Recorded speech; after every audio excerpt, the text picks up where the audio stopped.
Natal, sebuah hari sejuta makna. Salam, salam, salam. Saudara-saudariku, damai di bumi dan sejahtera bagi semua orang yang berkenan kepadanya. Salam jumpa dalam Ngopi Sersan. Ngomong pintar, seru tapi santai. Di teras Palazzo Ignacio Manado. Saya Tinkan, siap menemani Anda bersama dengan yang terkasih Bapak Pastor Terry Ponomban. Halo Pastor. Halo juga. Bagaimana Tinkan? Sudah lama kita tidak mengudara. Betul sekali. Iya. Kita mau omong apa sore ini? Oke, baik Pastor. Salah satu tradisi gereja Katolik yaitu membuat gua atau kandang Natal. Iya. Nah, yang dimana kandang Natal ini berisi lengkap oleh tokoh-tokoh Natalnya, yaitu ada Santo Yosef, Bunda Maria, bayi Yesus, malaikat, gembala-gembala, serta 3 orang raja. Nah, Pastor, pertanyaannya yaitu manakah sebenarnya asal muasal dari tradisi gereja ini dalam gereja Katolik? Baik sekali, Tinkan. Memang heran ya, hanya bersumber dari sepenggal kisah kelahiran Yesus dalam Injil Lukas, lahirlah sebuah perayaan Natal yang dirindukan, dinanti-nantikan hampir di seluruh muka bumi. Dengan aneka perayaan, pesta, party, nyanyi, dansa-dansi, plesir, makan minum apalagi pakaian, dengan rupa-rupa acara dan kegiatan dalam kelompok, dalam umat, bahkan juga pemerintah merayakannya secara nasional dan secara meriah. Begitu berkesan, dirindukan dan dinanti-nantikan. Dan salah satu bentuk mengenang atau merayakan peristiwa kelahiran Tuhan itu adalah dengan membuat gua Natal, kandang Natal. Dari manakah sumber tradisi ini? Sumber utamanya adalah dari Injil Lukas yang memberi pelaporan bahwa Maria melahirkan seorang anak laki-laki yang sulung, yang dibaringkan di atas palungan, dibungkus dengan kain lampin. Mengapa di palungan? Karena tidak ada tempat bagi mereka di penginapan. Inilah yang menjadi sumber dari lagu, musik, orkestra, drama, kisah dari gua Natal yang sampai saat ini kita ingin perbincangkan. Oke, Pastor. Nah, tapi Pastor, bukankah palungan itu adalah tempat makan hewan-hewan ya, Pastor? Nah, mengapa sampai Yesus ditaruh di palungan? Dan kenapa gereja tidak merubahnya saja, Pastor? Misalnya, bayi Yesus itu diletakkan di ranjang kerajaan. Oh iya, atau di rumah sakit. Iya, atau di rumah VIP. sakit. Oke, Pastor. Oke, pertanyaan yang bagus. Pertama-tama gereja tidak mau merubah apa yang ada ditulis dalam kitab suci. Apa yang telah dipelihara dalam tradisi turun-temurun sejak awal mula gereja. Dan semua hal-hal yang ditulis di situ ada maknanya. Misalnya palungan, benar kata Tinkan. Palungan adalah tempat meletakkan jerami, rerumputan untuk tempat makan dari binatang, dari hewan. Entah domba, lembu, sapi, keledai, mereka bisa makan di atas palungan. Pertanyaannya sangat mendalam. Mengapa Yesus yang baru dilahirkan dibaringkan di atas palungan? Pertama, tadi dikatakan tidak ada penginapan bagi mereka. Maka mereka beruntung mendapatkan sebuah gua. Dan di gua binatang ini terdapat palungan tempat makanan hewan. Yang kedua, Yesus yang diletakkan di tempat makanan hewan menjadi perlambang sebagaimana domba-domba, kambing, hewan-hewan lain makan jerami, rerumputan dari palungan supaya mereka hidup. Begitu juga Yesus yang dibaringkan di palungan menjadi santapan kehidupan bagi orang banyak. Bagaikan roti yang turun dari surga, bagaikan roti santapan para malaikat, diletakkan di atas meja, di atas palungan, di mana semua orang datang menyantapnya. Oh, saya baru tahu, Pastor. Berarti saat ini palungan itu masih ada di gereja kita. Di mana palungan itu adalah altar kita sendiri. Sebab di sana diletakkan tubuh Kristus yang menjadi santapan jiwa dan raga kita. Bukan begitu, Pastor? Benar sekali, Tingkan. Senang sekali mendengarkan pemahamanmu dan juga imanmu. Benar, altar kita di gereja sekarang adalah ibarat palungan di mana Yesus diletakkan sejak konsekrasi sampai tiba saatnya komuni. Bagus, luar biasa. Oke, Pastor. Kita semua tentunya ingin tahu nih, sebenarnya siapakah pencetus awal mula dari pembuatan gua atau kandang Natal ini, Pastor? Baik. Gua Natal paling pertama tentu itulah yang ada di Bethlehem ketika Yesus lahir. Nah, siapa yang menghadirkannya suasana kelahiran Yesus ini kembali? Dialah Santo Fransiskus dari Assisi. Seorang kudus yang hidup pada abad 12. Tepatnya pada tahun 1223 di daerah Greccio, Italia, dia mengajak teman-teman biaranya, juga seseorang sahabatnya untuk mempersiapkan membuat sebuah gua Natal untuk menghadirkan suasana asli, suasana ori dari peristiwa kelahiran Yesus di Bethlehem. Modelnya sangat sederhana. Dia membuat sebuah gua yang besar, tempat sungguh-sungguh binatang bisa berteduh bersama gembala-gembala. Di situ ada sebuah palungan, lalu juga pada malam Natal itu dia menghadirkan di situ keledai dan lembu dan domba-domba sambil mengundang semua masyarakat Greccio untuk merayakan misa malam Natal di gua Natal itu. Fransiskus begitu mengasihi karya keselamatan Tuhan yang datang untuk menebus dan menyelamatkan kita.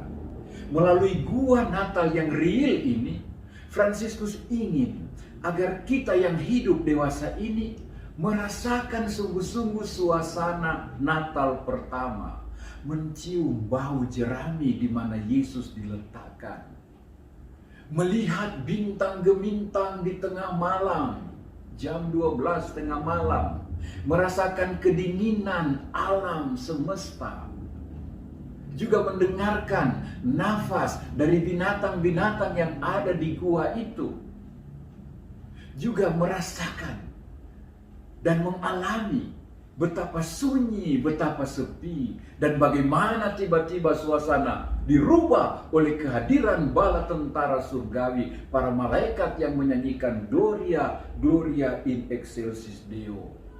Dan pada saat itu kegelapan dunia sirna, muncul terang yang memenuhi gua itu. Itulah kisah terindah dalam hidup.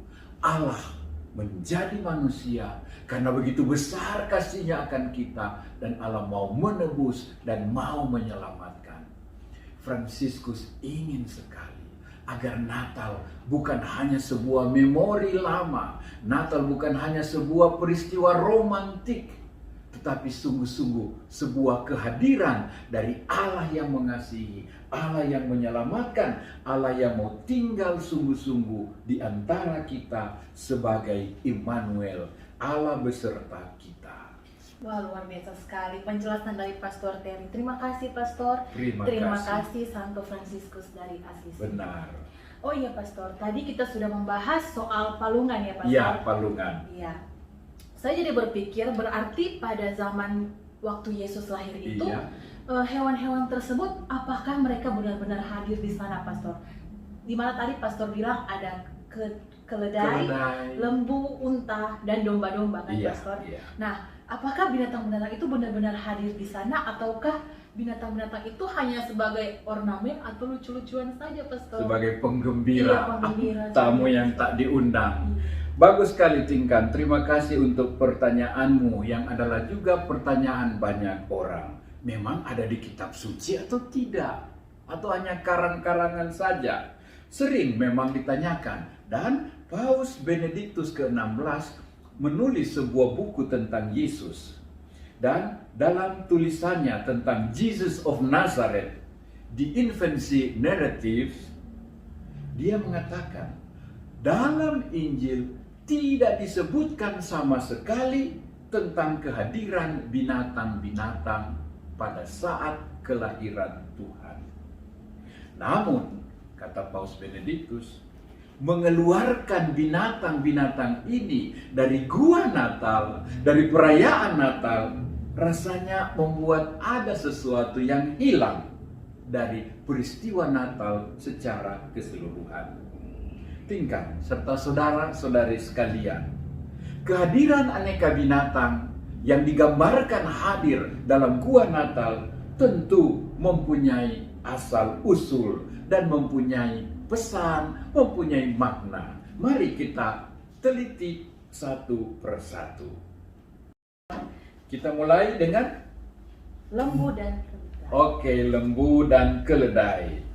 Lembu dan keledai dimasukkan sebagai personil di dalam gua Natal sangat mungkin karena dalam kitab suci, tepatnya kitab Yesaya bab 1 ayat 3 dikatakan, lembu mengenal pemiliknya, tetapi Israel tidak.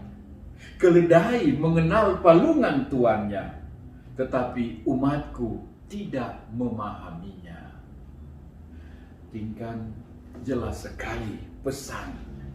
Lembu dan keledai sebagai binatang mengenal tuannya. Keledai mengenal palungan di mana tuannya memberi dia makan, memberi dia hidup. Tapi kata Nabi Yesaya, manusia tidak mengenal Tuhannya, penciptanya, penyelamatnya, penebusnya. Apa artinya? Kita bisa petik sendiri betapa dalamnya dan betapa taucinnya menyentuhnya kehadiran lembu dan keledai ini. Selanjutnya, tingkat kedatangan Mesias ini adalah untuk menebus, untuk membebaskan kita dari beban dosa, dari maut, dari kematian, dari jerat dosa, dari beban berat kehidupan. Nah, lembu dan keledai adalah lambang dua ekor binatang yang paling banyak menderita. Keledai adalah kuda beban, selalu harus terbungkuk-bungkuk membawa beban tuannya. Keledai adalah salah satu binatang yang paling banyak menderita. Begitu juga lembu, karena kekuatannya dia dipakai untuk membantu manusia dengan tenaganya. Bahkan ketika membajak, dia tidak boleh menengok ke belakang. Binatang-binatang ini menjadi juga bagi kita simbol kedatangan Tuhan untuk membebaskan. Ada di antara kita banyak orang terbebani, entah oleh dosa, entah kemalangan, penyakit, penderitaan, seperti keledai. Banyak orang dari antara kita yang berbeban berat dalam kehidupan, yang membutuhkan penyelamatan, membutuhkan pembebasan. Keledai dan lembu mengingatkan mereka yang berat di perjuangan hidupnya, mereka yang menderita, mereka yang perlu dibantu dan ditolong oleh kita yang mengaku pengikut Kristus ini. Juga kalau kita lihat baik-baik, apa yang khas pada lembu? Lembu adalah binatang yang familiar, yang akrab dengan tuannya. Lihat, kalau kau punya sapi atau lembu, kau mengunjungi dia di kandang, ketika kau masih jauh, dia sudah mengangguk-angguk kepadamu sambil memberi salam. Oh, mirip ya. Dia memberi salam tuannya, dia mengenal tuannya seperti kata Yesaya. Kemudian konon lembu ini hadir pada malam itu untuk apa? Memberi kehangatan kepada bayi Yesus dengan nafasnya. Dan sepanjang dia duduk di situ memberi hormat, ekornya dia kibas-kibaskan supaya tidak ada seekor pun serangga atau nyamuk yang mengganggu Kristus yang terbaring di atas palungan. Wow, Pastor, ternyata lembu dan keledai ini mengajarkan kita juga ya, Pastor? Iya. Iya. Terus bagaimana nih Pastor dengan domba-domba? Oke, domba-domba. Gua Bethlehem sangat dekat dengan tempat penggembalaan domba-domba. Dan biasanya pada malam hari gembala-gembala menggiring domba-dombanya kembali ke gua-gua, berkumpul, berhimpun di situ. Mereka tidur di bagian dalam, sementara gembala tidur di bagian luar. Seperti kata Yesus, akulah gembala yang baik. Aku adalah pintu kepada domba-dombaku. Mengapa mereka tidur di luar? Supaya jika ada musuh, jika ada binatang buas, para gembala ini yang pertama membela domba-dombanya. Ya, baik. Malam itu kita percaya ketika gembala-gembala datang mengunjungi kanak-kanak Yesus yang baru lahir, pasti juga ada domba-domba mereka yang mungkin tidak mau tidur lalu ikut sama-sama dengan gembalanya. Di mana gembala, di situ dombanya. Ya, mungkin mereka ramai-ramai atau mungkin juga ada beberapa ya, itu adalah gua mereka. Lalu kedatangan tamu. Saya teringat, pernah dalam sekolah minggu, saya bertanya kepada anak-anak, apa sebab ada anak-anak domba, ada domba-domba di gua Natal waktu Yesus lahir? Lalu seorang anak kecil menjawab, karena Yesus adalah anak domba Allah. Jadi mereka datang pada saat anak domba Allah lahir. Wah, benar juga ya jawaban anak tersebut, Pastor. Nah, bukankah memang anak domba itu sering menjadi bahan kurban pada zamannya Yesus? Benar. Dan nantinya juga mesbah di Golgota, Yesus dipersembahkan sebagai anak domba, bukan Pastor? Iya. Oke. Terus bagaimana dengan unta, Pastor? Ya, sebelumnya terima kasih Tinkan untuk pemahamanmu bahwa Yesus adalah anak domba Allah yang dikurbankan di mesbah Golgota. Salibnya bagaikan palungan terakhirnya di mana ia menyerahkan diri, ini tubuhku, ini darahku. Baik sekali. Oh, rupanya kau pencinta unta. Baik, kita pindah ke unta, binatang padang gurun yang terkenal. Unta dihubungkan kehadirannya dengan ketiga raja yang datang dari jauh sekali dari timur katanya. Ya, unta adalah binatang yang juga pembawa beban, pembawa barang-barang milik tuannya. Dan unta juga terkenal kuat dan punya daya tahan dalam berjalan berjauh-jauh sejauh mungkin. Dan juga mereka tahan haus. Nah, mereka juga menjadi penolong, pembawa dari para raja untuk tiba kepada Raja Damai. Lihat bagaimana binatang-binatang pun menolong tuannya untuk datang menyembah sang Raja baru, sang Raja Damai, Raja dunia. Oke, Pastor, indah sekali ya maknanya, Pastor. Ya. Raja dari jauh, unta dari jauh juga bisa sampai ke Gua Natal mencari sang Raja Damai. Baik, Pastor, untuk mengakhiri ngopi sersan kita pada hari ini, pelajaran penting apa nih yang bisa Pastor sharingkan bagi kita sekalian? Terima kasih, Lincoln. Saudara-saudariku terkasih, pertama, secara umum, kehadiran binatang-binatang pada malam kelahiran Tuhan mengingatkan kita ketika Allah menciptakan dunia, Allah menciptakan binatang-binatang, hewan-hewan, dan semuanya baik adanya, rukun dan damai, indah dan penuh keharmonisan. Pada malam kelahiran Tuhan, suasana ini mau dihadirkan kembali lewat kehadiran aneka hewan, aneka binatang.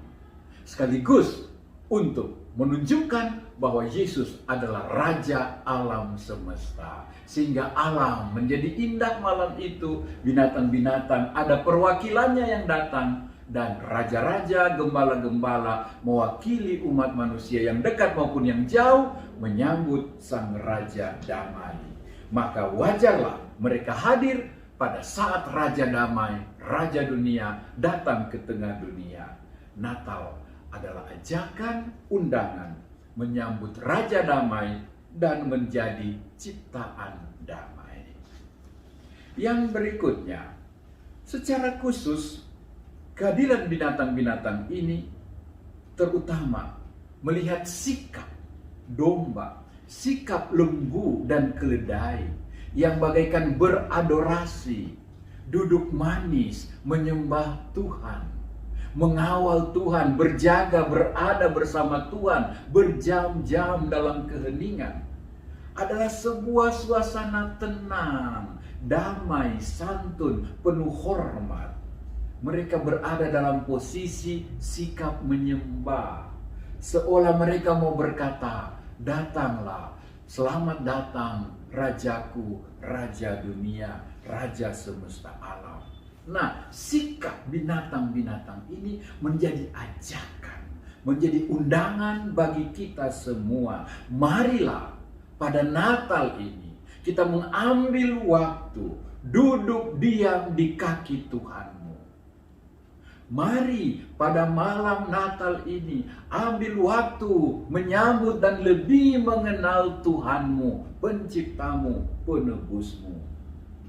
Saat-saat doa dalam gereja Katolik, kesempatan beradorasi, kesempatan merayakan Ekaristi dengan sembah sujud, dengan ungkapan syukur, berlutut, berdiri, duduk di hadapan Tuhan, sungguh-sungguh menjadi kesempatan yang indah untuk menyambut, menerima, dan memberi salam kepada Tuhan yang datang melawati kita. Take time to pray.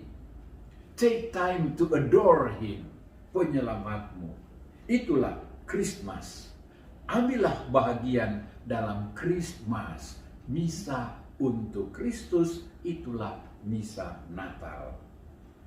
Tingkan, bukankah sangat ironis di era saat ini yang kita katakan milenial, maju, modern, di mana orang mulai kurang religius, di mana hal-hal rohani mulai ditinggalkan, di mana kita mulai ateis, kita mulai menyepelekan hal-hal tentang Tuhan. Justru lembu dan keledai menunjukkan mereka mengenal Tuhan, mereka mau menyambut Tuhan, dan mereka mau berada bersama Tuhannya. Natal mengajak kita juga untuk menerima pembebasan dari Tuhan, dari dosa, dari kegelapan, dari maut dan kematian. Tuhan ingin menjadi pembebas. Kita belajar dari lembu dan keledai. Ada banyak di antara kita yang masih terbebani dosa, kesalahan, terbebani oleh tanggung jawab, beratnya kehidupan, penderitaan, sakit, dan apa saja. Kita perlu berbesar hati bahwa Tuhanlah penebus dan penyelamat kita. Sekaligus sebuah undangan. Marilah kita saling memberikan kehangatan hidup. Marilah kita saling memberikan topangan hidup, bantuan satu sama yang lain, sehingga beban-beban sesama saudara-saudari kita bisa diringankan, dibebaskan, dan dilepaskan. Oh Natal, so sweet, so beautiful, so wonderful. Baik, terima kasih Bapak Pastor, Bu Terry. Terima kasih. Terima kasih Tuhan, terima kasih kawan-kawan semuanya. Jangan lupa, pada Natal ini marilah kita mengambil waktu, kita mampir ke sebuah gua Natal atau taman Natal. Dan tataplah dia yang berada di palungan, tataplah aneka binatang yang ada di sana. Sepotong doa, sepotong dialog, serta sebuah sembah sujud kiranya membuat Natal tahun ini spesial, unik, dan berlimpah makna. Terima kasih, saya Tingkan bersama dengan Pak Pastor dari Ponomban. Sampai jumpa di Ngopi Sersan berikutnya. Dadah. Terima kasih, dadah, selamat Natal.